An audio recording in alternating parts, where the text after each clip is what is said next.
능력의 주 하나님, 생명의 주 하나님, 생명의 주 하나님.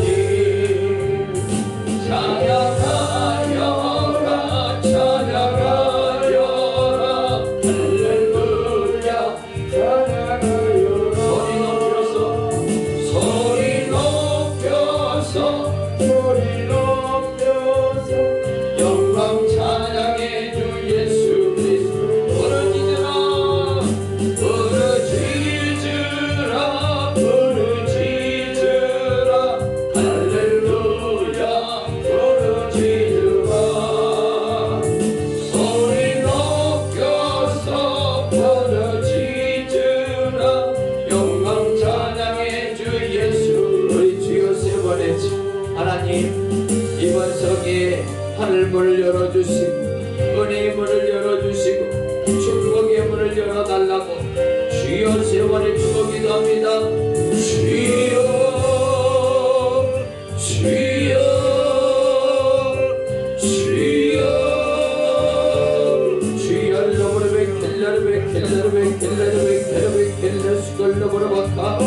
아버지 하나님, 이 시간도 함께하여 주옵소서. 성령의 기름 부어주시고 하나님의 놀라운 은혜가 임하게 하여 주셔서 이 재단의 강력한 은혜가 임하게 하여 주옵소서. 놀라운 은혜가 임하게 하여 주옵소서. 아버지 하나님의 놀라운 역사가 있기를 원합니다. 성령의 기름 부음이 있기를 원합니다. 불러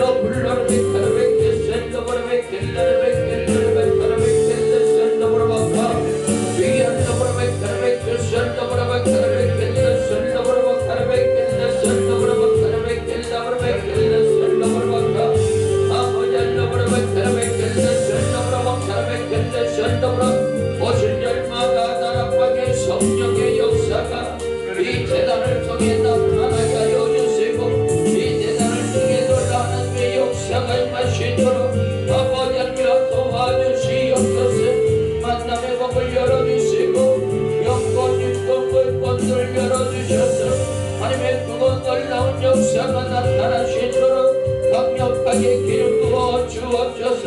불러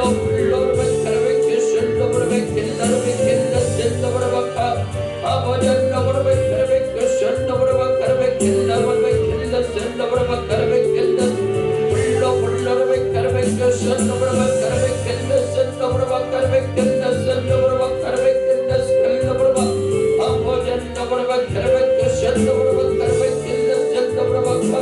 모든 벗김들이 부러지게 하여 주시고 모든 벗김들이 부러지게 하여 주시고 다시 한번 일어나시는 놀라운 은혜가 임하시도록 주의 안녕으로 백혈백교 선동으로 백혈나로 박갈백혈나 선동으로 박갈백혈나 선동으로 아버지 안녕으로 백혈백교 선동으로 백혈백혈나 선동으로 박갈 주의 안녕으로 백혈백교 선동으로 박갈백혈나 선동으로 박갈백혈나 주의 내게 선동으로 백혈백혈나 선동으로 박갈백혈나 선동으로 주의 안녕으로 박갈백교 선동으로 박갈백혈나 백혈나 선동으로 박갈백혈나 선동으로 아버지 하나님 주님 역사여 주옵소서. 주님 놀랍게 축복하여 주옵소서.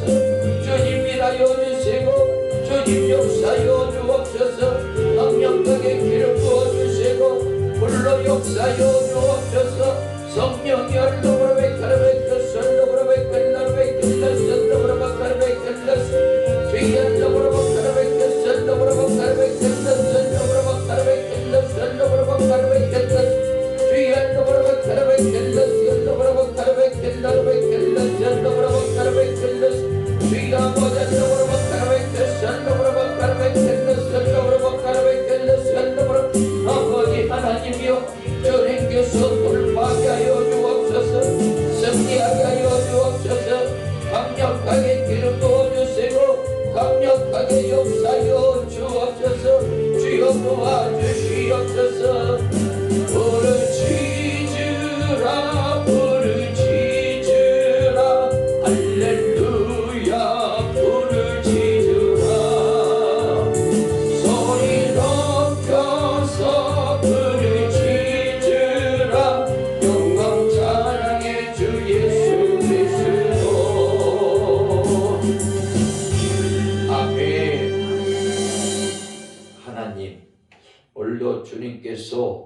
시간에도 함께하여 주시고 놀라운 은혜와 축복과 열매들이 우리 삶 가운데 맺혀지게 하여 주옵소서. 정말 2023년도에 놀랍게 저주가 끝나고 축복권이 열리며 장자처럼 쓰임받을 수 있도록 역사하여 주옵소서. 예수님의 이름으로 기도합니다. 아멘.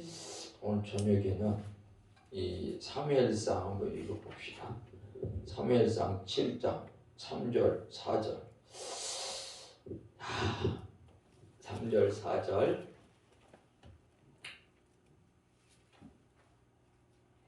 다 찾았어요? 한번 읽어봅시다.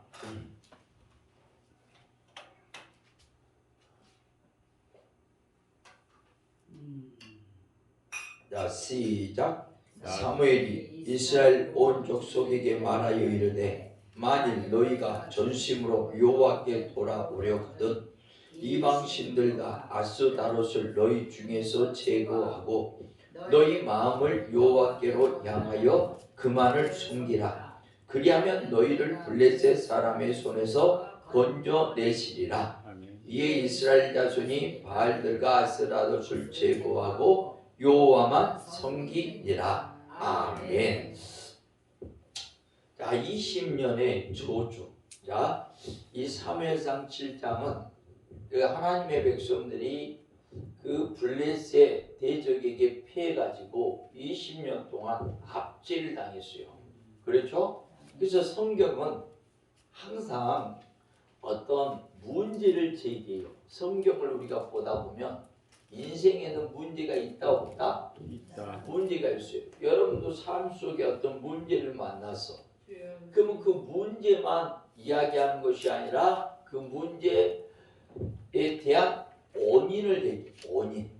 그리고 그 원인의 해결책을 얘기하는 게 성경입니다. 그래서 성경 속에서 우리 인생의 문제, 그 문제에 대한 원인, 거기에 대한 해결책까지 다 제시해줘요. 그래서 성경은 이렇게 가만 보면 어떤 문제에서 많이 시작을 해요. 오늘 이스라엘 백성들의 문제, 하나님의 백성들의 문제가 뭐였어요? 이 당시 블레셋에게 대적들에게 뭘 당한 거예요? 20년 동안 압제를 당하는 거예요. 20년 동안. 자, 당시 이 블레셋이 쳐들어옵니다. 그래서 이제 이들에게 정복을 당해서 몇 년? 20년의 고통을 당하는 그런 시기를 말해요. 그러면 이 하나님이 아브라함에게 약속한 땅이요. 아브라함에게 뭘 했어? 너희 우상을 제거하고 본토 친척 아비 집을 떠나고 내가 내게 지시할 땅으로 순종해라. 그리하면 너를 복의 근원으로 복의 통로자로 만들어 주겠다고 약속한 땅이 이 땅이에요. 근데 이 복을 받아야 될 땅에서 이 블레셋에 뭘 당해요? 압제를 당해서 20년 동안 고통을 당하는 역사를 펼치게 돼요. 그렇죠? 그래서 우리가 바벨론에서 70년 노예 생활, 또 430년 애굽의 노예 생활, 또 블레셋의 20년의 고통과 압제, 똑같은 어떤 저주와 재앙을 성경은 이야기해요. 그러면 이 똑같은 20년의 고통을 당한 이유가 있단 말이에요. 이 원인이 있단 말이에요. 이 원인을 찾아보니까 이게 사무엘상 전에 뭐가 나와요? 사사기. 이 사사기는 어떤 시대요? 하나님이 왕이 없으므로 그들이 자기 소견에 옳은 대로 행했던 시대. 그 무슨 시대라고 그래? 말씀이 없는 육신의 시대다. 육에 구한 육신의 시대. 성령의 시대가 아니고 육신의 시대. 그 사람들이 육의 시대라고 그래. 육의 시대.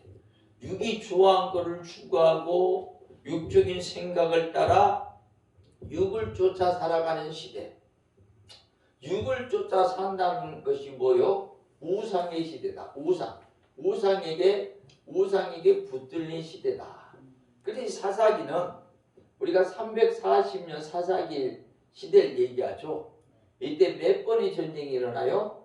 12번. 쉽게 말해서 우상의 시대는 전쟁이 12번이 일어나요.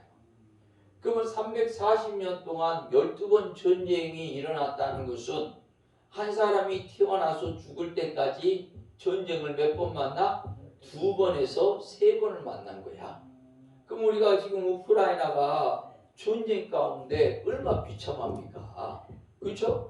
뭐 삶이 없어요. 언제 폭탄 터질지 모르고 언제 죽을지 몰라요.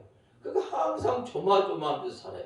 이런 시대를 자기가 인생을 살면서 2번에서 3번을 만났다는 것은 완전 저주 가운데 살아가는 세대라라는 거예요.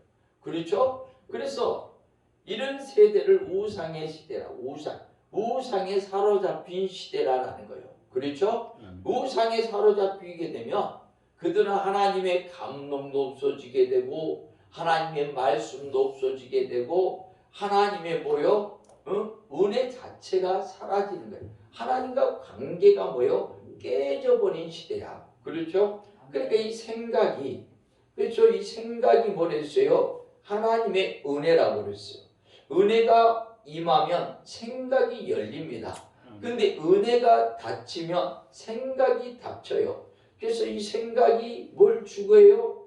밥 먹고 시집 장가가고 집 짓고 사고 팔고 육신이 즐기고 육신이 행하는 것만을 생각하는 시대로 가게 되는 거예요. 할렐루야. 그래서 이 육신의 시대 때는 창세기 6장에는 홍수로 심판했지만 하나님이 이제는 무지개 약속을 줘서 다시는 홍수로 심판하지 않는다는 약속이 있기 때문에 홍수로 심판할 수는 없고 뭘 일으켜? 첫 번째가 전쟁은 마지막이요. 첫 번째가 기근. 그렇죠? 기근. 가난의 영이 와요. 가난의 영. 두 번째가 뭐예요? 전염병. 그렇죠. 전염병. 이 병마가 와요. 병마. 세 번째가 전쟁. 이 대적이 일어납니다. 대적. 이런 식으로 어떤 재앙, 하나님의 재앙들이 펼쳐지게 돼요. 그래서 가난이 온다거나 병이 들어서 질병에 고통당한다거나 대적들이 일어나서 전쟁 가운데 내가 대적들에게 잡혀서 노예가 된다거나 이런 재앙과 고난이 우리에게 찾아옵니다. 그렇죠? 그러면 자 보세요. 이 우상의 시대의 결론이 뭐냐? 우리가 사무엘상 2장을 보면 누가 나와요? 엘리. 그 다음에 누구요? 홈리, 비느하스. 이들이 우상의 최고점이야. 예를 들어서 우리가 창세기를 보면 아담이 선악과를 따먹고 회개하지 않았어. 그렇죠? 그러니까 이 민족을 멸망시키기 위해서 육신이 된 이들 멸망시키기 위해서 이게 아담의 후손들이 이 회개하지 않는 죄로 인해서 점점 타락해서 창세기 몇 장이요? 6장 3절을 보면 이 인간이 뭐가 됐다? 육체가 됐다. 이게 최고점이요. 이게 시작점이고 창세기 몇 장이 3장이 시작점이고 6장이 최고점이요. 그죠? 악도 최고로 차면 어떻게 돼요? 결론이 나는 거예요. 그들이 심판당하고 멸망당하는 이런 결론이 과정이 있어. 과정. 시작한 사람이 있고 그 악의 통로를 저주의 통로를 연 사람이 있고 아멘. 그 저주의 통로에 결말을 당한 사람이 있어요. 이해됩니까? 아멘. 선의 통로를 연 사람이 있고 선의 통로에 결말에 열매를 맺은 사람이 있는 거야. 아멘. 이해됩니까? 아멘. 그래서 성경은 개인으로 얘기하지 않아.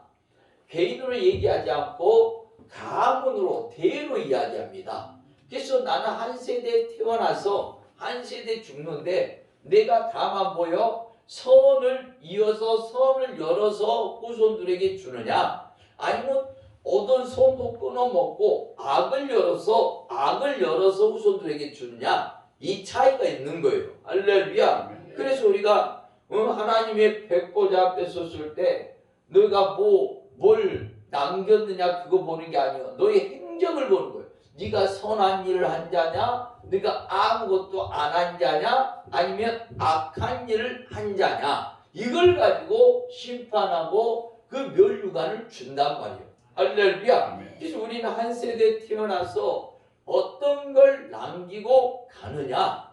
그 모습이요. 그래서 자 보세요.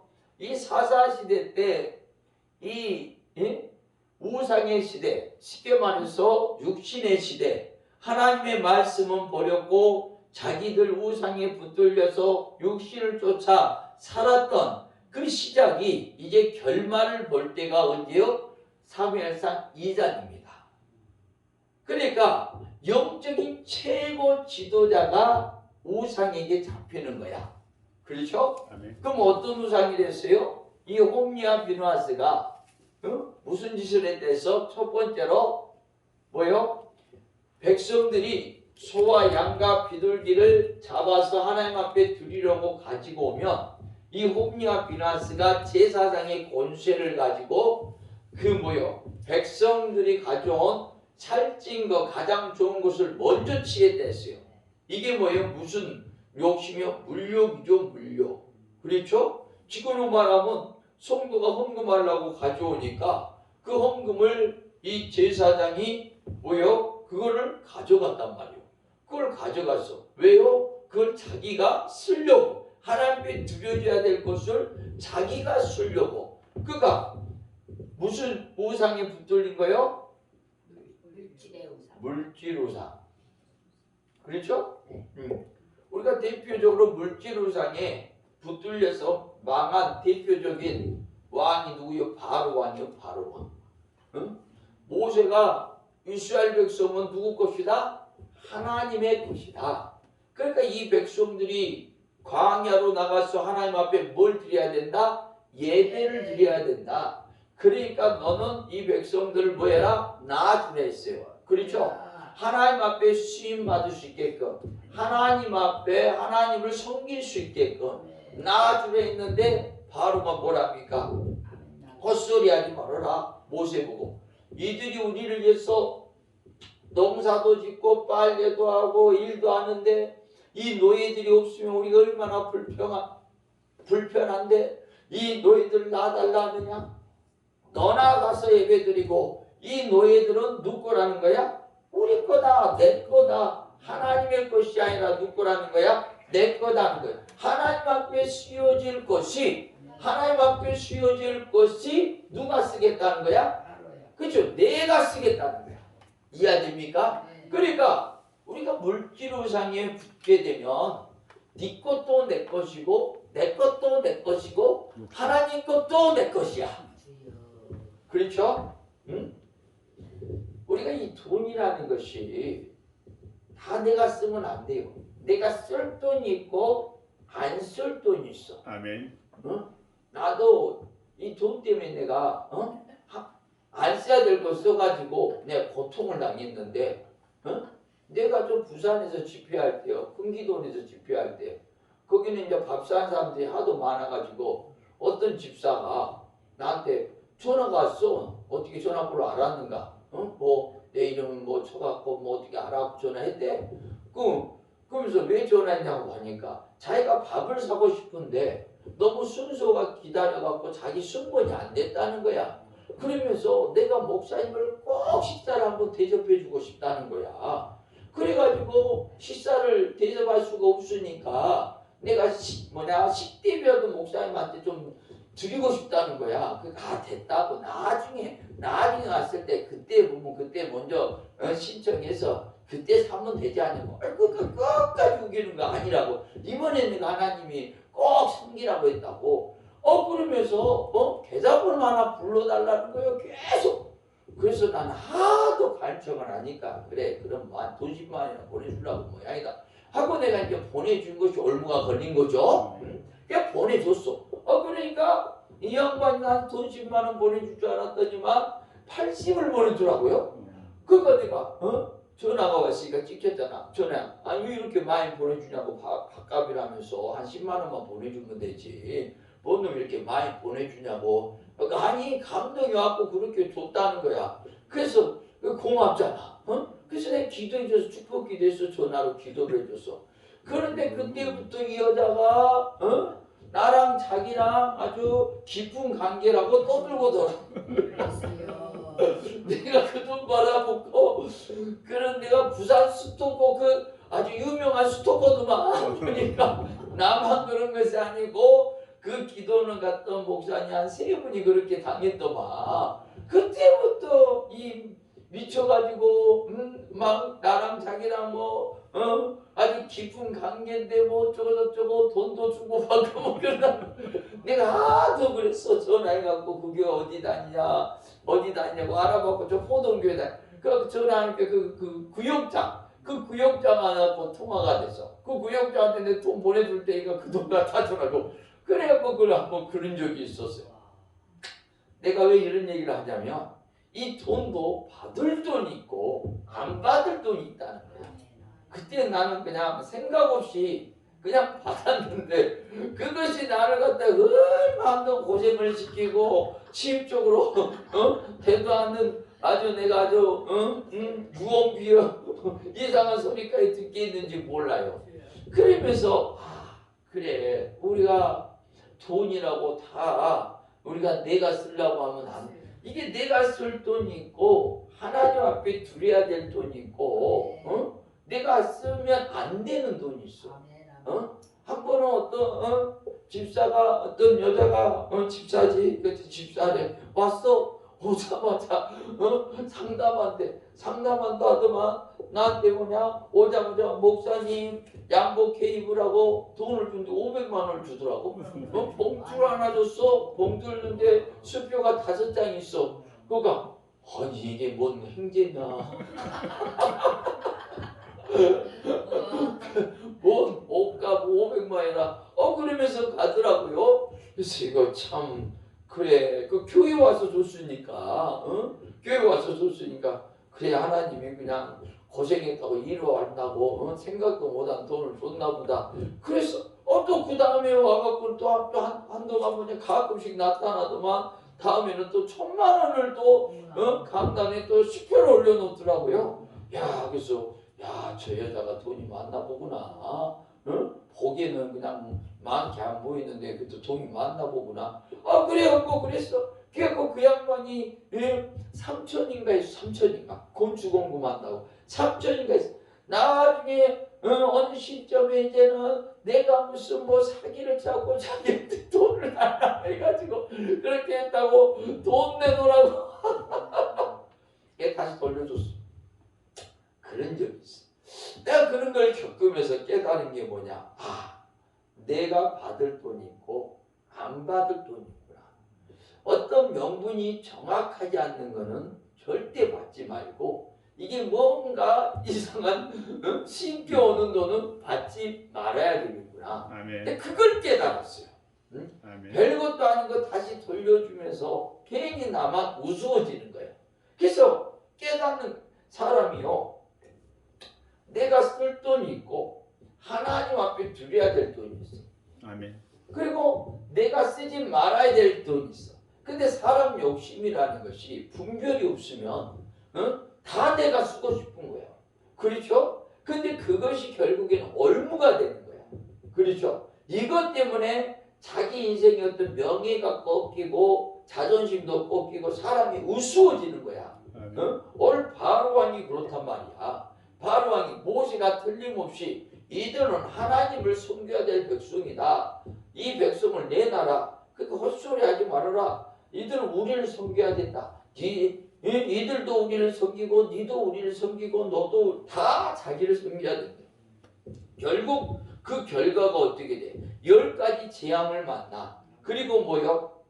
그것도 아깝다고 쫓아가서 홍해 수장돼 죽습니다. 망합니다. 그렇죠? 우리가 이 쓸 돈이 있고 내가 쓸 돈이 있고 안 쓸 돈이 있단 말이에요. 근데 사람들은 분별을 못해. 11조도 그냥 내가 쓸 돈이나 써버리고 하나님 앞에 드려야 될 돈도 내가 쓸 돈이라고 써버리고 근데 그것이 결국에는 그 사람을 뭐요? 얼굴을 걸고 그 사람을 더 뭐하게 해요? 망하게 한단 말이에요. 기술인 분별을 가져야 돼. 내가 쓸 돈인가? 하나님이 쓸 돈인가? 이걸 분별해야 돼. 할렐루야. 근데 반대로 누구요? 고레스는 계속 얘기하지만 같은 바로도 황제였고 고레스도 황제였어. 고레스는 뭐요? 하나님 앞에 은혜를 받으니까 내가 성전을 세우는데 내 보물 창고를 열어서 성전을 지어야 될 돈을 고레스 헌신하더라는 거예요. 고레스 예루살렘 안 갔습니다. 그런데도 이거는 하나님 앞에 뭐 해야 될 돈이다? 드려져야 될 돈이라고 드리더라. 할렐루야. 응? 그렇죠? 내가 지금 교회를 갈 때 그때 우리 성도 중에 이 골프장 하는 그 골프장 회장 부부가 있었어요. 근데 그분들이 나를 언제 만났냐면 잘 나갈 때는 다른 데 다녔다가 쫄딱 망하고 나를 찾아왔어요. 그 부도 경매 가운데 나를 찾아왔어. 응? 그 사람이 큰 교회를 다녔는데 큰 교회에서 잘 나갈 때는 헌금도 많이 하고 하니까 막 이렇게 해다가 망하고 이제 점점 그러니까 제 역할을 못 하잖아. 그러니까 A면하고 거기 이제 큰 상처를 받은 거야. 그래갖고 이제 떠돌다가 이제 우리 교회를 왔어. 근데 이제 부도가 나는 상태였어. 그런데 그걸 같이 기도하자고 공매가 잘 넘어갔어. 근데 이제 다음에 경매가 와. 경매 때는 이제 넘어가지가 않아. 3천억짜리 골프장이 1200억까지 떨어진 거야. 그래갖고 이제는 그 망하면 200억 빚을 지고 정말로 이제는 인생이 뭐냐? 빚까지 다 끝날 그런 인생이었어. 근데 우리가 그때 교회를 땅을 사고 교회를 짓는 시점이었어. 그러니까 완전히 망해갖고 자기도 이제 경매로 나가면 200억 빚을 지고 망해야 되는 상황이잖아. 근데 그 부인 집사가 막 감동이 온 거야. 자기가 이제껏 살면서 이제껏 교회를 우리 교회가 4군데를 다녔었대. 자기 고향 교회, 자기 아가씨 때는 고향 교회, 결혼해서 첫 번째 결혼하고 그 교회, 그 용인 쪽의 교회, 용인에서 그리고 서울에 이사하고 또 서울에 있는 강남 쪽에 있는 교회. 그래갖고 3군데, 우리 교회가 4군데야. 그런데 자기가 그 3군데 있었던 교회에서 무슨 교회가 한 교회는 교육관을 이렇게 새로 짓는다 할 때 자기가 감동이 왔을 때 아가씨 때 돈 벌어갖고 모아뒀던 1000만을 건축원금을 했었대. 그것도 신원에서 할 때 그 용인의 교회도 건축을 하는 사람, 건축을 하니까 그 교회 자기 그때 남편하고 결혼해갖고 남편이 좀 잘 나가니까 그때도 건축원금을 매덕을 했었대. 그것도 이 강남에 와서도 그건 교회는 아니지만 거기도 어떤 휴양관을 짓는 그런 있었어. 건축할 때 그때는 잘 나갔으니까 꽤 큰 돈을 했다고 하더라고. 10억 이상을 그렇게 해갖고 헌금을 했던 사람인데 우리 교회가 막상 우리 교회가 교회를 왔는데 교회를 짓는데 자기들이 망한 상황이잖아 지금. 근데 너무 가슴이 아프더래. 그게 왜? 이제까지 자기가 건축 교회를 다 지을 때마다 자기가 건축원금하고 헌신을 했는데 우리 교회만 상황이 너무나 어렵다 보니까 그러면서 기도를 했는데 하나님이 마지막 그거를 드리라는 거야. 그래서 그 돈이 무슨 돈이냐? 이제 남편이 이제 부도가 나잖아. 부도가 나면 집도 경매로 같이 넘어가. 그러면 여기 살 곳이 있어야 되잖아. 그래서 그 남편이 몰래 1억 4천인가 그거를 갖다가 따로 해놨어. 왜? 그런 상황이 진짜 바닥이 나는 상황이 펼쳐지면 그거 가지고라도 어디 전셋집이라도 얻어갖고 살 집을 만들겠다고 그걸 빼돌린 거야. 살아야 되니까. 그래서 그거를 부인한테 맡겨놓은 거야. 이해돼요? 그러니까 마지막 또 이제 망했을 때를 대비해서. 근데 그 부인이 자꾸 그것이 막 감동이고 남편이 마지막 돈이라고 맡겼는데 그래서 남편한테 그런 거예요. 그 여자 집사가 남편 집사한테 우리 이거 교회에 짓는데 이거 헌신하자. 건축원금 드리자. 이제까지 우리가 교회 건축할 때 건축원금 안 드린 적이 없는데 여기 우리 지금 교회 건축하는데 안 들 수 없지 않냐고. 그러니까 처음에는 남자 집사님은 나중에 그거 우리가 어떻게 될지 모르는데 그거라도 가지고 있어야지. 그거라도 가지고 있어야지. 그러다 그 기도하자. 기도해서 밤새 기도를 했대. 밤새 기도하고 새벽녘에 그 남편 집사님이 마음이 바뀌고 그래. 우리 하나님 이거 하나님 것 같다. 우리가 쓸 돈이 아닌 것 같다. 당신이 그렇게 해도 마음이 변하지 않고 나도 기도해 보니까 정말 찔린다 솔직히. 내가 어쩌다가 이렇게 어려워져갖고 공공에 처했지만 그래까지 하나님께 맡기고 하나님께 드리고 우리 망하면 망하자. 그리고 가져온 거야 나한테. 응?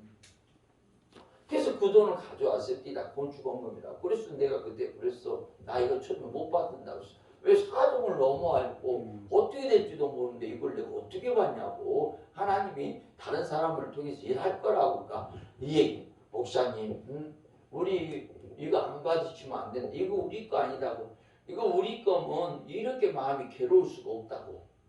이거 하나님 거기 때문에 이렇게 우리가 괴로운 거라고. 우리가 하나님의 백성 아니냐고. 우리 인생 하나님이 책임져 줄 걸 우리는 믿는다고. 그러면서 그거를 드렸어요. 나 그거 봤는데 진짜 눈물 나옵니다. 야, 이분들 지금 이런 상황인 거 뻔히 아는데 그래도 하나님께 기도했어요. 하나님의 거라고 드리는구나. 그래서 간절히 기도했어. 하나님 역사합시다. 아멘. 세상에 그 경매 20일 남겨두고 그 옛날에 회사 다녔던 한국매일경제 그 직원들이 와서 골프 치다가 그 얘기를 듣고 자기 사장한테 서울에 건물 하나 팔았는데 돈이 있는데 어디다 투자해야 될지 모르고 지금 고민하고 있다고 하면서 가서 얘기하더만 그 돈 가지고 그 골프장을 산 거예요. 할렐루야. 정확히 210억을 더 주고 산 거예요. 200억은 그 빚을 청산해주고 10억은 뭐야? 10억은 뭐냐? 고생했다고. 노년에 어떻게 살겠냐고. 이거 가지고 편히 좀 사시라고. 그래서 그렇게 해서 해결이 됐어요. 아멘. 물론 거기는 3천억짜리 한 1,300억에 1,400억에 샀으니까 반값도 안 되게 샀죠. 싸게도 샀고. 그렇지만 그 1,200까지 떨어졌던 1,200억까지. 근데 이제 200억, 210억을 더 주고 산 거예요. 그러면서 하나님이 그렇게 해결해 주십니다. 아멘. 내가 그걸 보면서 그렇구나. 이 돈의 원리라는 것이 내 거와 하나님의 것을 구별할 때 하나님이 부어주시는 능력을 받는구나. 아멘. 내가 그때 그걸 또 체험했습니다. 그렇죠? 고레스도 정말로 예루살렘 성전을 짓는데 나에게 생각을 줘서 감동을 줄 때 이거는 많고 많은 황제 중에 나한테 생각을 주고 감동을 준 것은 나의 항궁의 보물창고를 열어서 예루살렘 성전을 지으라는 하나님의 명령이구나. 그래서 우리가 에스라 1장 2절을 보게 되면 하나님이 천하만국을 나에게 주었고 하나님이 성전을 지으라고 나에게 명령하셨으니 라고 얘기해요. 그럼 하나님이 나타나서 고레스야 네가 성전을 짓도록 하여라 라고 말로 명령했겠어요? 아닙니다. 그 생각을 준 거예요. 그것을 고레스는 순종을 한 거예요. 하나님이 이거는 하나님 앞에 드려져야 될, 성전을 짓기에 드려져야 될 예물이구나, 돈이구나. 그래서 할 때 하나님이 고레스에게 이사야 45장 3절에 숨은 재물, 은밀한 보화, 열왕들의 보물, 바다의 부가 들어오는 물권의 축복이 임하더라. 그 물권은 뭐냐? 내가 쓸 거는 내가 쓰는, 하나님이 나한테 써야 될 거는 마음 편하게 쓰게 하는 거야. 그런데 하나님 앞에 드려야 될 것들이 있어. 그래서 우리가 하나님 앞에 드려야 될 것들을 내가 만약에 쓰게 되면 내 마음이 괴로운 거야. 이해됩니까? 근데 하나님 앞에 드려야 될 것들을 내가 이 하나님 앞에 드리면 뭐가 오냐면, 드리려고 하면 염려와 불안과 근심이 잘 구분해. 괴로움이 오는 거랑 염려, 불안, 근심이 오는 거라.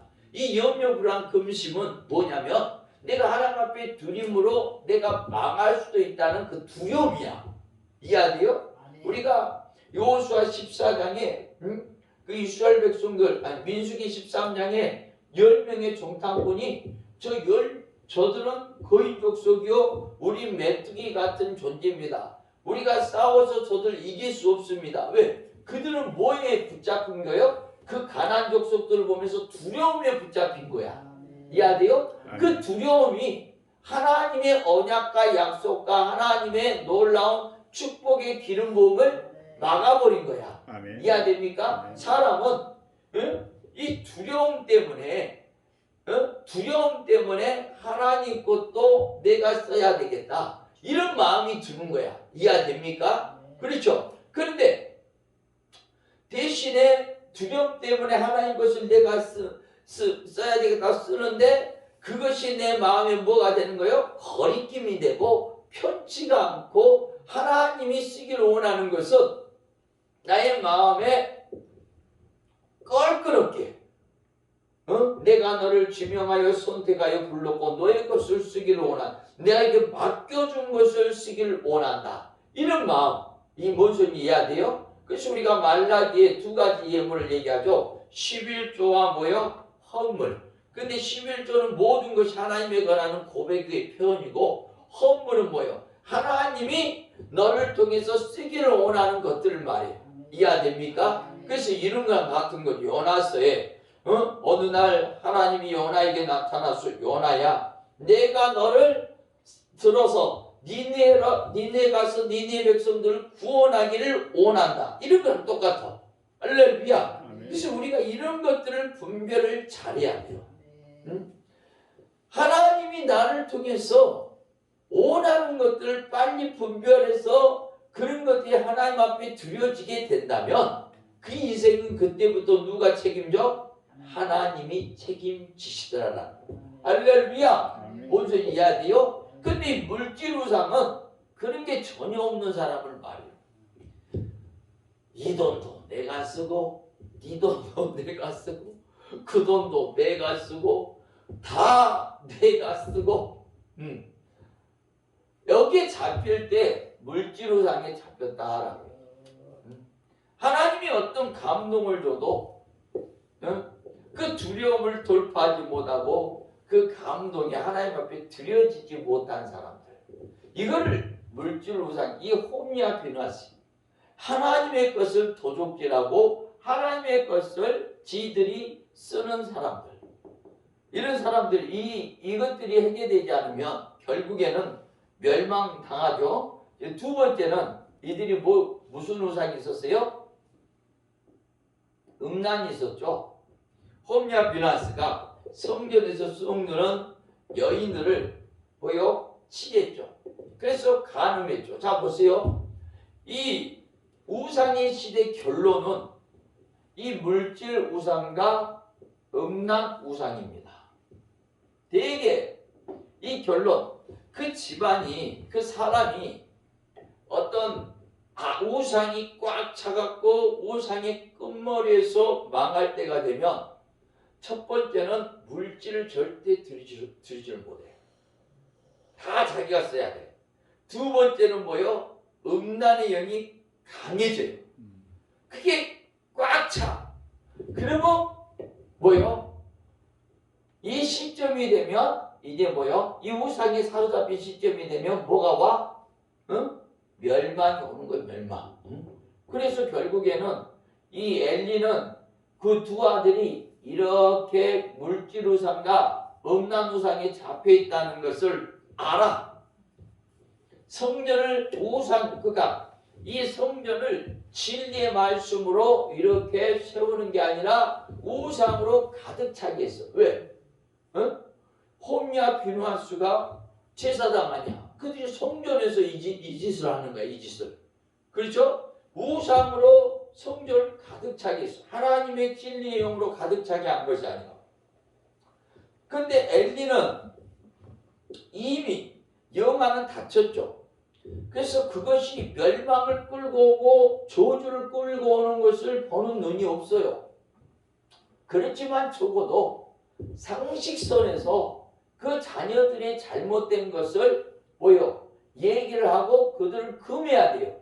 이해됩니까? 근데 엘리는 영적인 권위 자체가 사라졌어. 영권이 없었단 말이에요.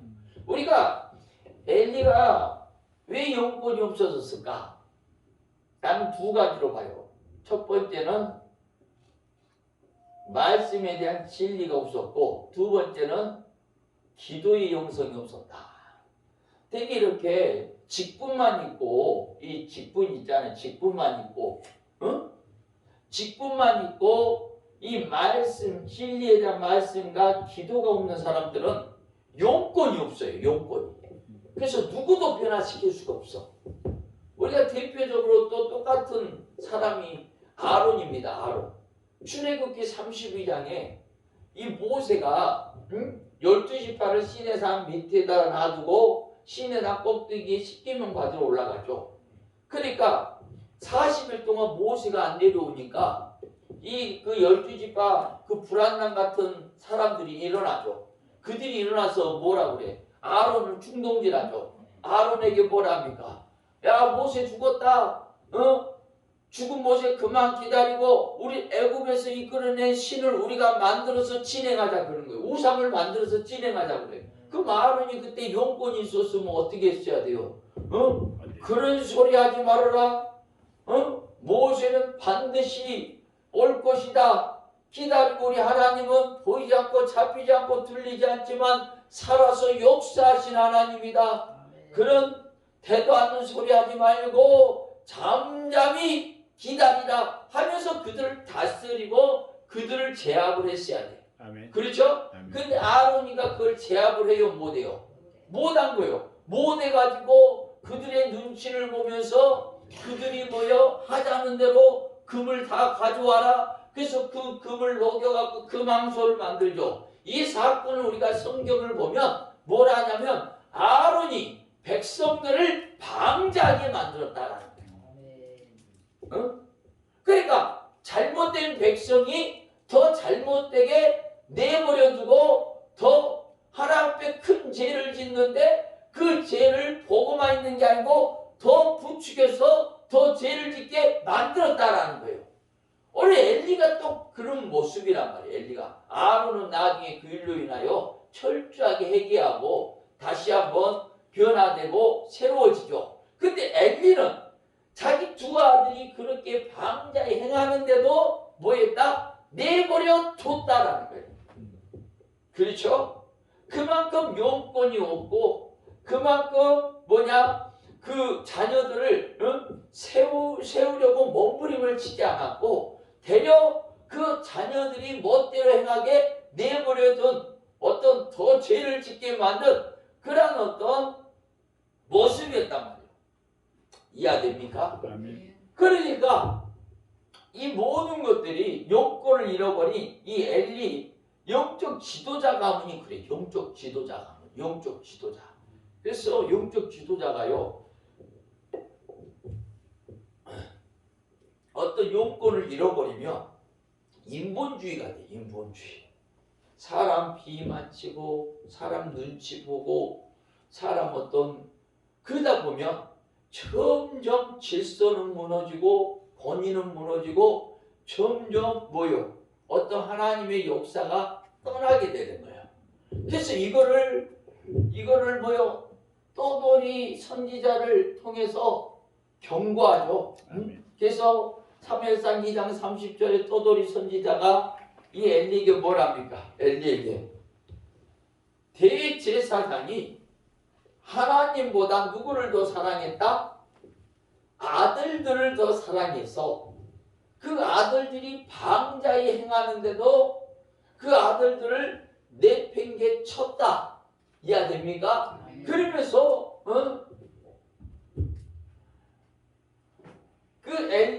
이 아들 우상을 얘기하면서 이 집안은 영적 지도자 집안인데 우상에 사로잡힌 아니 우상에게 제압당한 우상과 싸워서 우상을 정복해야 되는데 우상을 제압해서 정복하기는커녕 우상에게 뒤집어 씌운 그런 집안입니다. 그러니까 철저하게 뭐 하십시오? 회개하십시오 했는데 회개해요 안 해요? 회개를 안 해. 그러니까 우리가 마지막 때는요. 마지막 때는 우상에게 완전히 사로잡혔는데도 하나님의 진리의 말씀이 들려오는데도 뭐하지 않아? 회개하지 않아. 왜? 뭐하기? 왜? 멸망당해야 되기 때문에. 그렇죠? 근데 우상에 사로잡혔어도 회개해서 돌아설 때 하나님은 다시 영권 회복해서 그 사람을 다시 쓰십니다. 아멘. 그런데 회개하지 않는 이 영적 지도자 집안, 결국에 이것이 이제는 4장에 가서 어디요? 대적이 일어나죠. 전쟁. 그러니까 이들은요. 그러니까 3장에 뭐랍니까? 3장에 너희가 조주를 뭐요? 자청하되 대적을 자청했다라는 거예요. 그럼 대적은 누구예요? 블레셋을 자청했다는 거예요. 너희를 제압할, 너희를 괴롭히는 얼무가 되는 사람들을 너희가 자청해서 너희들이 결국에는 그 얼무에 걸려 멸망을 당하는 것을 3장에 보여 예언을 합니다. 3장에. 그렇죠? 3장. 그러니까 그 어저께 말씀했죠. 이해가 됩니까 지금? 이게 과정을 얘기해요. 과정을 사사기는 뭐요? 우상의 시작. 그러니까 사사기는 우상의 뭐요? 시작. 누군가는 우상의 시작이 있었어. 그 다음에 사무엘상 2장은 뭐요? 우상의 뭐요? 과정. 극이라고 해야지. 응? 그 다음에 3장은 마지막 기회였죠. 조주를 자청한다고 너희들이 우상을 제거하지 않고 끝까지 우상에 묶여서 사는 너희들은 뭘 자청하고 있다? 조주를 자청하고 있다. 조주. 한번 다시 한번 읽어봐요. 3장. 사무엘상 3장.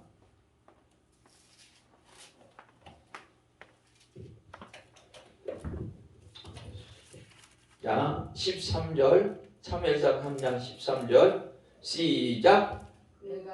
그의 집을 영원토록 심판하겠다고 그에게 말한 것은 그가 아는 죄악 때문이니 이는 그가 자기 아들들이 뭘 자청하되 조주를 자청하되 뭐하지 않았다? 금하지 아니하였음이니라. 자 보세요.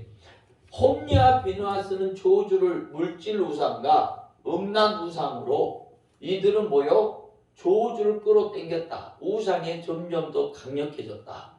그런데 엘리는 뭐요? 그것을 뭐하지 않았다? 금하지 않았다. 영적 싸움하지 않았다라는 소리예요. 이해됩니까? 응? 우상이 점점 강해지는데도 그 우상을 몰아내서 싸워서 쫓아내려고 뭐하지 않았다? 몸부림치지 않았다. 이 얘기는 예를 들어서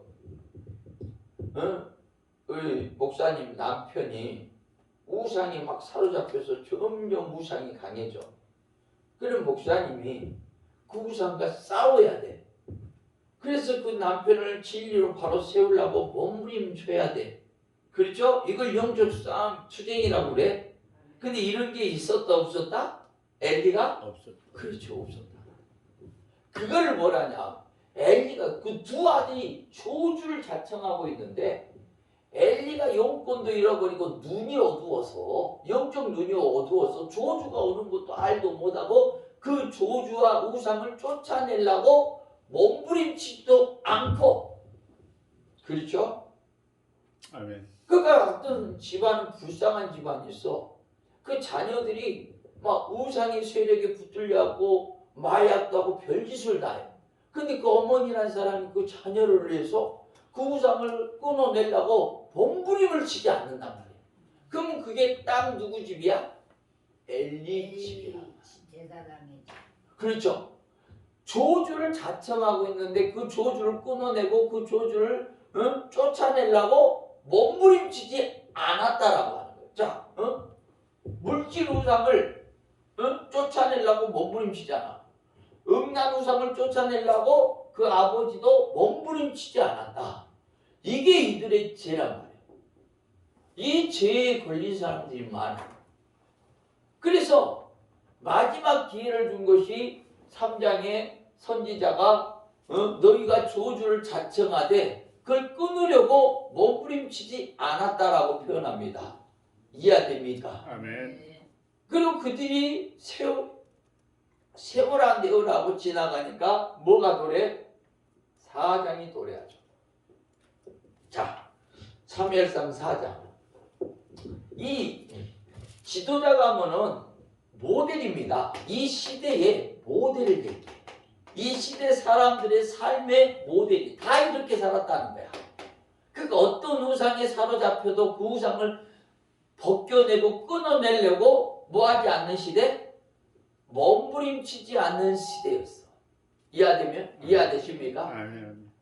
기도하면서 몸부림을 치고 하나님 앞에 예배드리면서 몸부림을 치고 사명을 감당하면서 몸부림을 치고 또 때로는 내가 본죄를 드리면서 몸부림을 치고 저주를 끊어내려고 몸부림을 치고 우상을 벗겨내려고 몸부림을 쳐야 되는데 몸부림을 치지 않는 시대.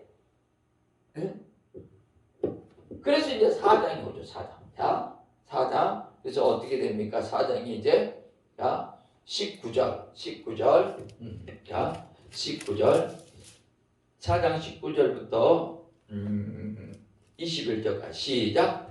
그의 며느리인 비나스 아내가 임신하여 해산 때가 가까웠더니 하나님의 계를 빼앗긴 것과 그의 시아버지와 남편이 죽은 소식을 듣고 갑자기 아파서 몸을 굽히려 해산하고 죽어갈 때 곁에 서 있던 여인들이 그에게 이르되 두려워하지 말라. 내가 내 아들 낳았다되 그가 대답하지도 아니하며 간염하지도 아니하고 21절 시작. 이르기를 영광이 이스라엘에게서 떠났다고 아이 이름을 뭐요? 이가봇이라 하였으니 하나님의 계가 빼앗겼고 그의 시아버지와 남편이 죽었기 때문이며. 무슨 시대가 오는 거요? 4장에 보니까 이가봇 시대.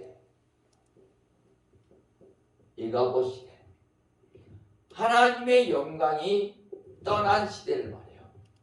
그렇죠? 사람도 가만 보면 하나님의 영광이 떠난 사람이 있어요. 응? 이가봇 사람이 있어요. 이가봇 용성이라고 그래요. 근데 이가봇 용성이 되기까지는 우상에 사로잡혀 우상의 그 사사 시대를 거쳤을 거고 우상의 시작. 그거 또 사무엘상 2장에 우상에 완전히 사로잡혀 갖고 우상의 극치 그게 이르는 시대를 지났을 테고 또 3장에 마지막 우상을 벗겨낼 회개의 기회를 놓친 시대를 지나고 결국에는 이가봇 시대를 맞게 돼요. 그리고 이가봇 시대를 맞으면서 몇 년? 이 7장까지 몇 년? 20년에 뭘 받아? 저주를 받은 저주. 하나님의 영광이 떠났기 때문에 이 사단의 압제와 고통이 몇 년 와요? 20년. 그래서 20년의 저주를 받아. 자, 이게 이제 원인입니다. 자, 이게 원인이야. 이들이 이런 과정을 통해서 20년의 저주, 이가봇 시대를 거쳐 20년의 저주를 받았어요. 근데 20년의 이제 저주를 끊어내기 위해서 누가 일어나요? 하나님의 사람이 일어나. 그 집안에 20년의 저주를 끊어내기 위해서 누군가는 일어나야 돼. 그 집안의 저주를 벗겨내는 하나님의 사람이 일어나야 되는데 그 사람이 누구요? 사무엘입니다. 이해됩니까? 그래서 이 사무엘이가 이 미스바로 오늘 7장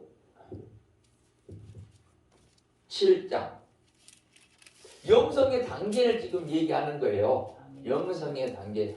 그렇죠? 7장 3절. 자, 한번 읽어봐요. 시작. 사무엘이 이스라엘 온 족속에게 말하여 이르되 만일 너희가 전심으로 여호와께 돌아오려거든. 이가봇 시대인데 이가봇으로 인해 20년의 저주가 왔는데 하나님의 영광이 떠난 시대인데 하나님의 영광이 회복하려면 이 소리죠. 하나님께로 돌아오려면 하나님의 영광이 회복하려면 이 저주가 축복으로 바뀌는 하나님의 영광이 회복하려면 그 다음에 얘기하는 거예요. 자, 다시 한번 3절 시작. 사무엘이 이스라엘 온 족속에 이르되 말하이르되 만일 너희가 전심으로 여호와께 돌아오려거든. 그 다음 뭐요? 이방 신들과 아스다롯을 너희 중에서 제거하고. 이방 신과 아스다롯. 그러니까 쉽게 말해서 이 우상의 시작, 우상의 이 우상을 뭐 하는 거예요? 제거하라. 아멘. 내 안에 있는 우상을 제거하고,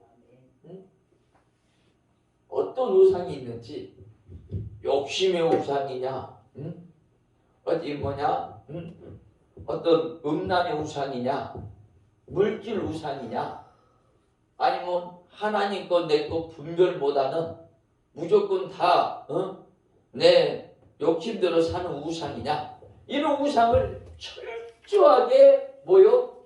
제거를 해. 그럼 자 우리가 우상을 제거하려면 그 단계가 있어.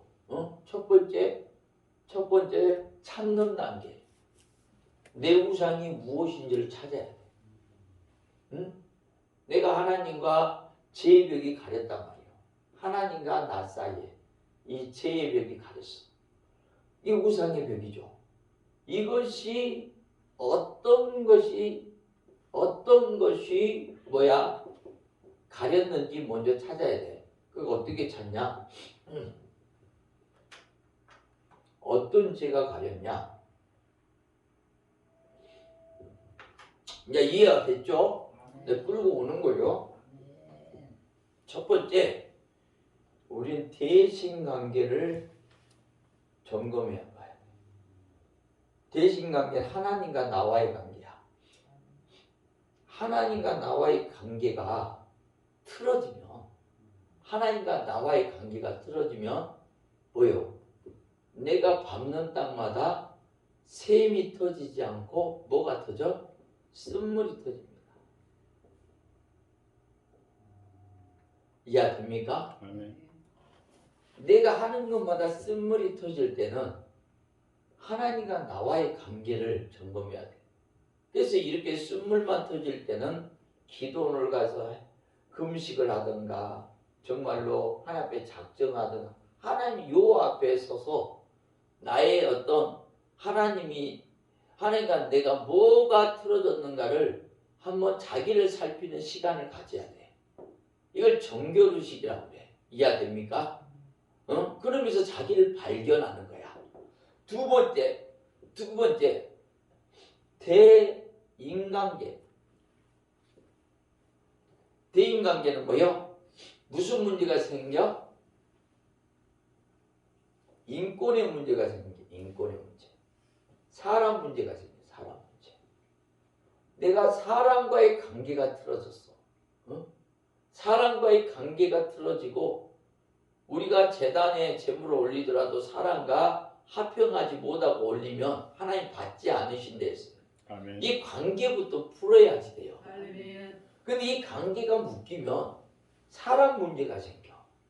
자꾸 사람과 아까 아까 누구죠?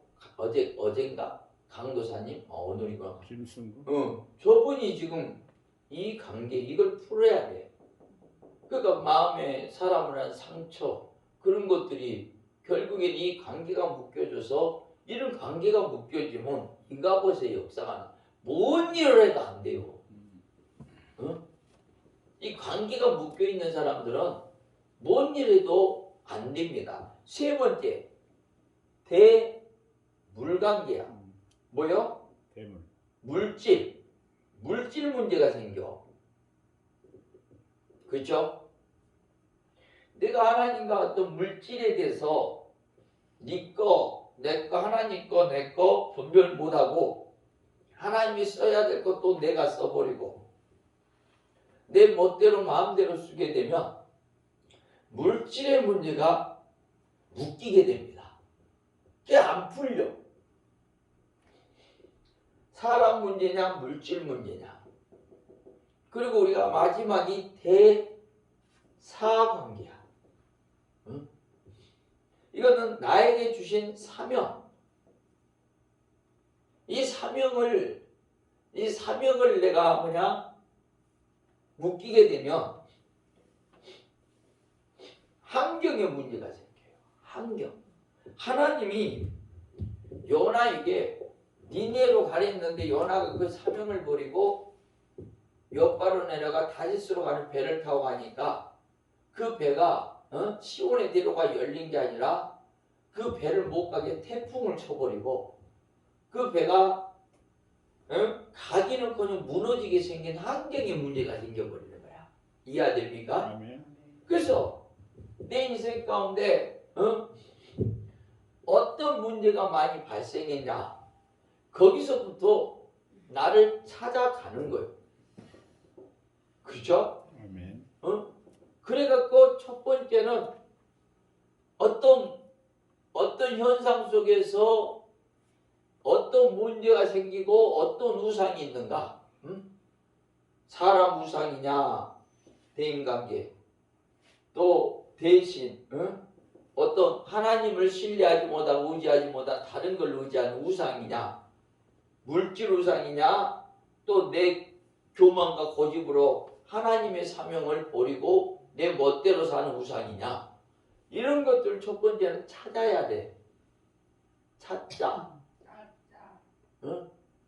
나의 우상을 찾아야 돼. 이해됩니까? 아멘. 어떤 내 인생의 문제가 왜 그러냐면 문제가 반복해서 옵니다. 그게 해결 안 되면 계속 그 문제로 계속 반복해서 주기적으로 오는 거야. 해결될 때까지 오는 거야. 그걸 거기서 찾아야 돼. 찾았으면 이걸 뭐요? 하나님 앞에 철저하게 내가 그 우상에게 넘어간 어떤 잘못에 대해서 뭐 해야 돼요? 그렇죠. 회개해야 돼. 이게 번제의 영역이요. 이해됩니까? 아멘. 그러면 자, 이 회개 단계에 들어가면 자기 혼자 회개가 돼요? 회개라는 거는 우리가 사람을 딱 때리고 미안하다 하고 끝난 게 아니요. 맞은 사람이 마음이 풀어져야 돼. 그렇죠? 아멘. 용서를 우리가 하나님 앞에 어떤 죄를 짓고 하나님 앞에 회개한다 하지만 하나님이 마음을 풀어야 돼. 그렇죠? 아멘. 그래서 하나님이 풀 때까지 우리는 회개하는 심령으로 살아야 돼요. 아멘. 이해됩니까? 아멘. 그러니까 우리가 머리에 재를 쓰고 베옷을 입고 금식을 했대서 누가? 다니엘서 9장이 그 자기 조상들의 죄와 자기 민족의 죄를 다 안고 하나님의 마음을 풀라고 대표적으로 다니엘은 죄를 쓰고 금식하며 자기를 괴롭게 하면서 하나님 앞에 잘 보이려고 막 성언을 한 거야. 이해됩니까? 아멘. 착한 일을 한 거야. 하나님이 기뻐하는 일을 막 찾아서 하는 거야. 이해됩니까? 내 육신이 기뻐하는 걸 찾아서 하는 게 아니라 하나님이 기뻐하는 것을 막 찾아서 하는 거야. 하나님이 섬기는 거. 전도 안 했던 사람이 막 전도하면서 열심히 전도하고 다니고 추운 데도 다니고 비 오는 데도 다니고 헌금을 주고도 안 했던 사람이 막 있는 도 없는 도 옛날엔 돈만 있으면 자기 먹고 마시고 즐긴 데 썼던 사람이 이제는 먹고 마시고 즐긴 데 쓰지 않고 하나님 앞에 막 헌금을 하는 거야. 이해돼요?